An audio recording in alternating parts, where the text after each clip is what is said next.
திருச்சிற்றம்பலம்.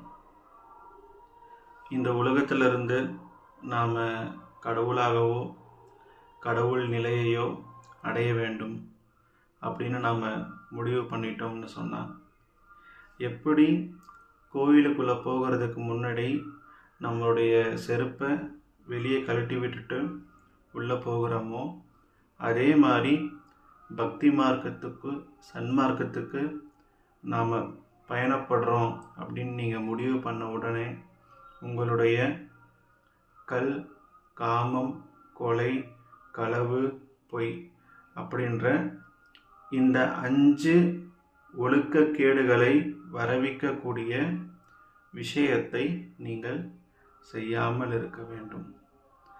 மது சுத்தமாக ஆகவே ஆகாது. காமம், ஆணுக்கு பெண் மேலும் பெண்ணுக்கு ஆண் மேலும் இருப்பது மட்டும் காமம் கிடையாது. தீராத எந்த ஒரு விஷயத்து மேலே நீங்கள் ஆசை வைத்திருந்தாலும் அது காமம்தான். அடுத்து கொலை.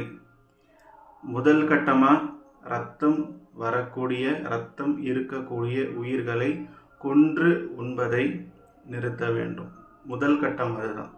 படிப்படியாக அடுத்தடுத்த நிலைகளுக்கு போகும் பொழுது நாம் தாவரங்களையும் சாப்பிடாமல் இருக்கலாம்.